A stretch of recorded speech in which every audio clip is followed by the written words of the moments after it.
Kaleidoscope, a weekly public affairs program brought to you in partnership with the Urban League of Greater Cleveland, Kaleidoscope Magazine, and News Channel 5. Good morning. Glad to have you with us today. Great Clips is partnered with News Channel 5 for our Building Better Neighborhoods, 25 Cities in 25 Days project. Paul Harris is with Great Clips, and he's joining us today, along with WEWS's Ann Geiser. She's here to talk about this partnership as well.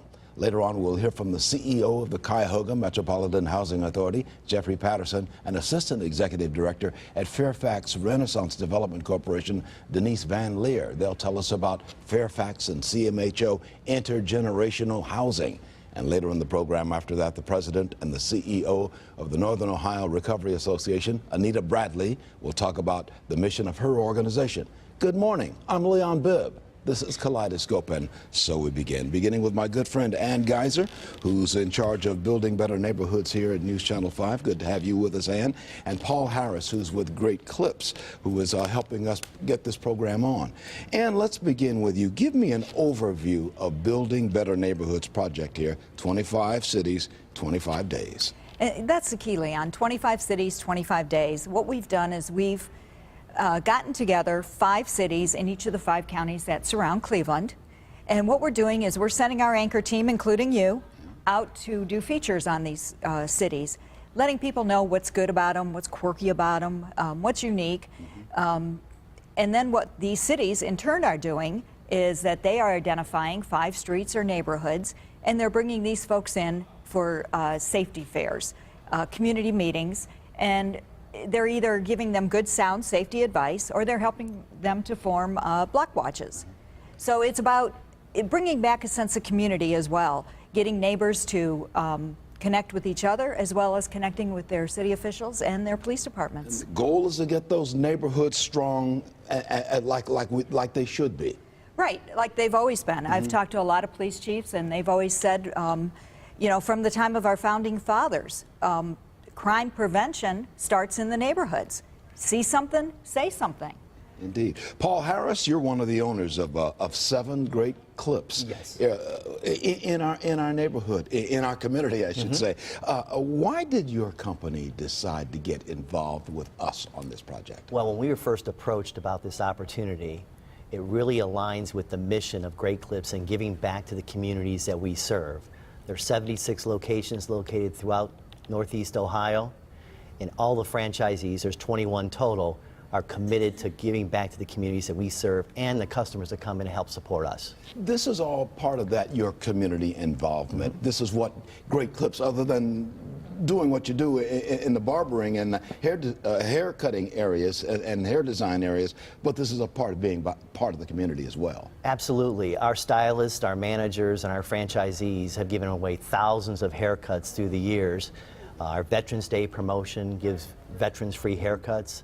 We're involved with Locks for Love, wigs for kids, for children that have been impacted by some childhood illness that impacted the loss of hair. So we're constantly giving back and being involved in the community. And let me ask you, what's been the response from the 25 communities we've done so far about what we're doing? Everybody is really thrilled. I'm going out to field produce our live shots every night over the next 25 days, and we're getting response from community members, residents coming up to us saying, hey, this is a great project. We're glad you guys are here showcasing what's good about us. Because, you know, let's face it, when TV stations go into cities or towns, it's because something happened normally. Right. And this is different. The mayors, police chiefs, they're thrilled that they're connecting too with their residents because, you know, it's a win for everybody. This was your brainchild from the very, very beginning. What was your thought process? What were you trying to say to the community when you came up with this whole idea of building a better neighborhoods?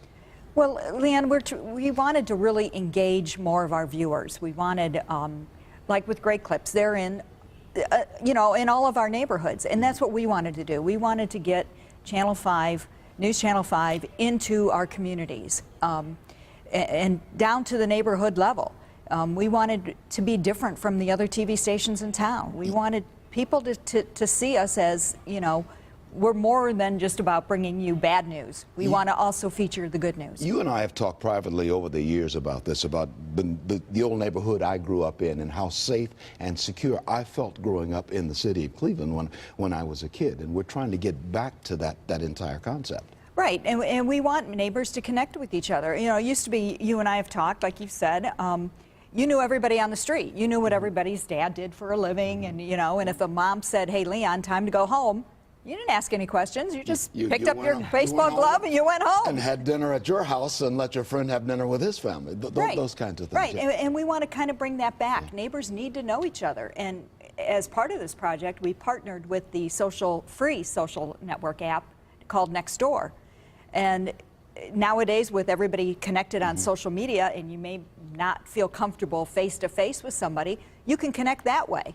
And then with this app, and then you can, you know, help each other out through the app. Yeah. It's a wonderful idea that we've got going here, Paul Harris, because of this woman here, Ann Geiser.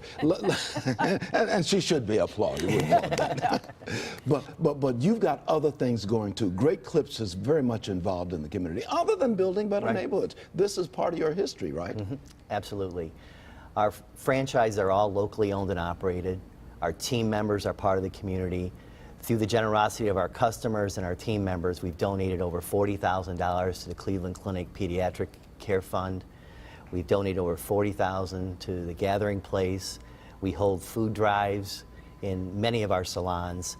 And it's not just about the owners and operators, it's about our team members. They're actively engaged in not only things that we sponsor, but also things they're involved with in their own community and their own interest. We are deeply appreciative of your involvement with us on this wonderful project called Building Better Neighborhoods, 25 Cities, 25 Days. We appreciate you being here, and we appreciate your sponsoring us as well with our TV project too. Well, thank you for the opportunity. My pleasure, my pleasure. And Ann Geiser, always good to see you. Ann Geiser on the air here. Good to have you on the broadcast as well. She's one of the strengths in this organization, behind the scenes, but very much a strength. Thank you, Ann, for being on the broadcast. By the way, you can find more information about Building Better Neighborhoods by going to newsnet5.com/BBN, and you can find more information about Great Clips by going to greatclips.com. I'm Leon Bibb. This is Kaleidoscope. Taking a break. We'll be right back in just a moment and talk about CMHA and the Fairfax community after this. Welcome back to Kaleidoscope. Glad to have you with us. Fairfax Renaissance Development Corporation and the Cuyahoga Metropolitan Housing Authority have come together to develop the Fairfax Intergenerational Housing. Jeffrey Patterson, CEO at CMHA, and Denise Van Leer is Executive Assistant, or Assistant Executive Director, I should say, at Fairfax Renaissance Development Corporation. They're here to tell us more about this new housing concept. Good to have you both with us. Thank you. Thank you. Tell me about the mission, first off, of Cuyahoga Metropolitan Housing Authority, CEO Jeffrey Patterson. Our mission is to provide low-income residents with affordable housing opportunities, and we've been working to do that for over 81 years now, and we're continuing to try to do the best we can to make those units available. And Denise Van Leer, you're Assistant Executive Director at Fairfax Renaissance Development Corporation. Right. What's its mission? Our mission is to strengthen neighborhoods in Northeast Ohio through comprehensive community development. So now we've got these two wonderful organizations trying to make for stronger communities and stronger families. We've got a partnership here. Yes. Tell me about this partnership. Well, actually, it's been about 2 years now. We came together to develop this project. We have been trying to develop the project. Actually, we've been working on it for about 6 years. And it just came to us that we needed a partner, and CMHA was the partner because we have like missions, and it just fit. So yeah. Jeffrey Patterson, what is intergenerational housing? What does that mean? Intergenerational housing is housing opportunities for persons that are 55 years or older who have legal custody of children. And what we're trying to do is to be able to give those individuals that have custody a place where they can raise their children and be comfortable. In a good environment. We have about 40 units of housing available. The housing is set where it has computers, tables and things like that within the units, so parents can work with their children in terms of schooling. It also has a little play area, so it's very nice. I take it that this housing is in the Fairfax area too, It as is. well. I mean, we're talking about these units here. What happens as a result of the two of you working together? How does the family, the 55-year-old person who may have raising minors, how does they do better because of your partnership? Exactly. Well, we've actually have a whole range of services that we're going to offer to these families. As part of the development, there's a community center where they can come and get homework help, learn how to use the computers. There's an education room there, and then helping the grandparents to help the grandchildren. So it's a supportive community of like-minded families within a community that we all love and support and are looking forward to make stronger families. Now, I know the Fairfax community is on the east side of Cleveland now. Exactly. Give me an idea of where these housing developments for these families are located. On Central Avenue between East 79th and East 83rd. Central Avenue, Yes. East 79th, the East East 83rd. 83rd. I know that block. Yes. Wonderful housing right there. Yes. I know that block of Yes. housing. I pass by there all the time. How can people apply, and what must they do, Jeffrey? People can go to our website, www.cmha.net. We have online applications available where people can go and apply. You also can call area code 216-271-2360, and you can also apply and get the information that way also. We've got that telephone number on the screen right now because of our wonderful executive producer, Maureen Bailey, and our wonderful control room staff, 271-2360 in the 216 area code. Thank you so much for putting that up. Control room and Maureen Bailey.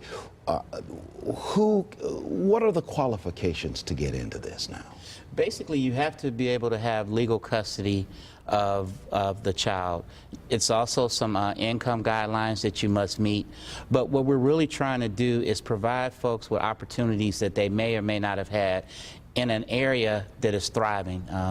The area where the Fairfax community, you have all kind of different types of social services to be able to assist a family that is growing. And we're starting to see more and more seniors have custody of their grandchildren. This is one of the first types of housing in this area for this clientele. I love the idea of having a place for the kids to do their homework. So there's an educational push on this, not just living, but we're talking about beyond bread and water and food and that. We're talking about getting the kids educated while they are living with this 55-year-old person or older. Exactly. And yes, we have other partners that have come forward to help us with us. The Cleveland Clinic, CASE, Cleveland State, everybody is looking forward to help us make these families as successful as we can. Leave us with a thought on why you think this is so vital. Oh, I think it's vital because it's a growing problem, and we want all of our children to be successful, and we want to help those that have, you thought you were done, but you've taken on the additional responsibility to raise a small child. You would echo that sentiment, wouldn't you, Jeffrey Patterson? I would echo it, and I would say that we have units available. Folks who are interested, please call the number or go online, and we love to provide a housing opportunity for you. Go online at cmha.net/app, right? Yes, sir. cmha.net/app. Good to have you on the broadcast, Denise Van Leer, Assistant Executive Director at Fairfax Renaissance Development Corporation, and Jeffrey Patterson, CEO of CMHA, Cuyahoga Metropolitan Housing Authority. Thank you. Thank you. Good to see you, my friends. All right. Thank you for what you do as well. I'm going to take a break. This is Kaleidoscope. I'll be back in just a moment. You're in touch with Kaleidoscope. I'm Leon Bibb, and I'm glad to have you with us, too. Anita Bradley is Executive Director of Northern Ohio Recovery Association. She's here to tell us about her organization, its mission, its programs, and its services. Good to have you with us, Anita. My pleasure. President and CEO of Northern Ohio Recovery Association. What's that mean? What is the Northern Ohio Recovery Association? We're a recovery community organization. We were birthed from the capital that we have here in Cuyahoga County. Most people don't know that we have more individuals who are recovering from addiction than some of the larger cities in the country. We're next to California and New York in terms of the number of people that are in recovery. Is that right? That is right. And so with that being said, when we started the organization 10 years ago, it was my thought that we would take those who are in recovery and train them, use them to come back and to help mentor some of those that are going through the treatment programs in the county. What kinds of problems are we seeing? Let's establish that before we get to what you can do to get a fix going. And I shouldn't say that. I didn't mean it like that. But you know, to repair our problem is what I'm trying to say. What are we seeing going? What are the drugs we're seeing that's creating problems? The drugs we're seeing, well, everyone is talking about the heroin and the opiate addiction, which, as we talked about earlier, is always been there. Alcohol is still a problem, and marijuana is still a problem. Those things have not gone away. They've been consistent over the years, and I think that individuals abuse, alcohol, and sometimes they, the brain changes on them, and they end up addicted.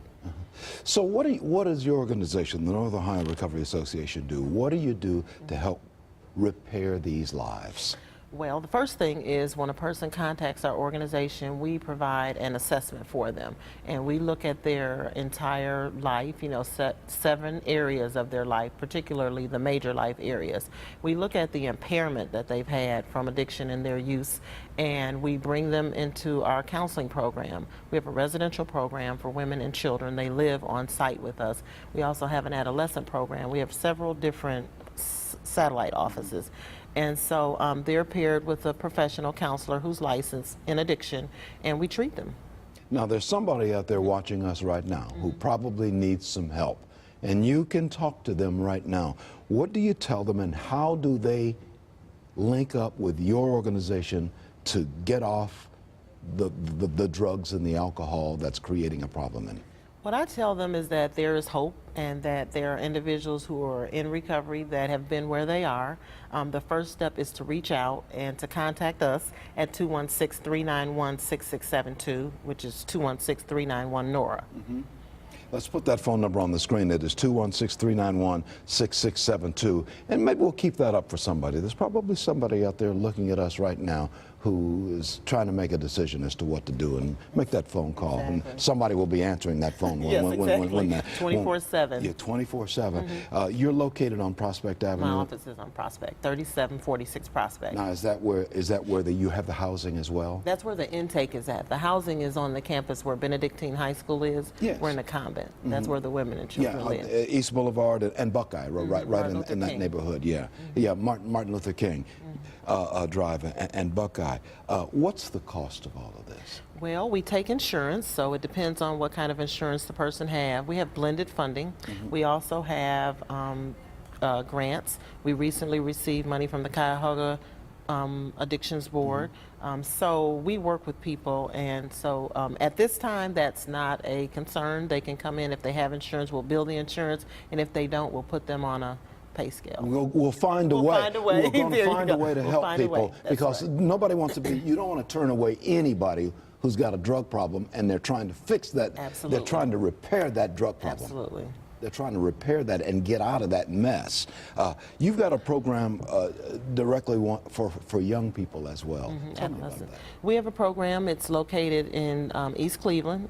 We partner with a church. We rent space from them. We work with a lot of the adolescents between the ages of 14 and 18 who have started to abuse. Sometimes we'll see them in the schools, through the court systems. They come to us and we work with them and get them into treatment. So they're on an outpatient basis. Who would you say is your typical client, or is there a typical client? To be honest, there is no typical client. To be honest, addiction does not discriminate. You're going to see it in all classes, races, socioeconomic backgrounds. For us, for the most part, we do see those that are under the poverty guidelines because of where our funding comes from. But we've recently started to get on the insurance panels and work with those. You have people that are middle class, upper class, that are working class, that are still using substances. Anita Bradley, President and CEO of the Northern Ohio Recovery Association, we appreciate your being on the broadcast. Thank you. And I'm positive you are saving a life right now. Thank you. I'm certain somebody's going to make that call right now. And thank you for what you do. Thank you. And thank you for saving lives. you. Anita Bradley, President and CEO of Northern Ohio Recovery Association. I'm going to take a break. I'll be right back in just a moment. Segment of the Kaleidoscope broadcast, and that means it's time for a word from the Urban League. And with us today is Patricia Triggs. She's president of the Urban League Guild. Good to have you with us, Patricia Triggs. Good to be here, Leon. The Urban League Guild works with the Urban League of Greater Cleveland in its mission, right? Yes, Yeah. yes. We are the volunteer arm of the Urban League. Yeah, yeah. And so we're busy. We're very busy. What's on your mind today? What's on the mind of the Urban League Guild? We have two events coming up, this one in May and one in June. Our May event is our annual spring luncheon, Spring in Bloom. And that's going to be taking place on Saturday, May 3rd at the T.S. Macklin Center in Solon, Ohio. Oh yeah, well good. Yes. And the other thing you've got going? The other event we have is, excuse me, Friday, June 6th, and that's going to be happening downtown at Playhouse Square. Allen Theater, we are going to be hosting a night at the theater with Maurice Hines tapping through life at the Allen Theater, and that's going to be Friday, June 6th. Yeah, he's quite a tapper too, Maurice Yes. Hines. We've seen him many years doing the Yes. tapping. He tapped with his brother, tapped with their father, you know, Yes. over the years, and Maurice is still got on the tap shoes. Yes, we're looking forward to that also. So all of this is to help, is a fundraiser, I would imagine. Yes, both of them are fundraisers. The first one, again, the Spring in Bloom fashion show and luncheon is going to be a very exciting event. The doors are going to be opening that day at 10:30. We have over 20 vendors that are going to be there. So if you haven't done your Mother's Day or any other type of shopping for that time of year, then you can have an opportunity to do that. We have a Chinese raffle that's going to be happening, as well as the luncheon, the fashion show, a lot of things that are going to be happening that day. Tickets available. Tickets available, and they are $40 per person and $400 for a table of 10. How do we get tickets in our final 15 seconds? You can call the Urban League at 216-622-0999 or www.ulcleveland.org for both events. Okay, that's going to do it. Thank you, Patricia. Thank you. We got to say so long, running late. Take care. Kaleidoscope, a weekly public affairs program brought to you in partnership with the Urban League of Greater Cleveland, Kaleidoscope Magazine, and News Channel 5.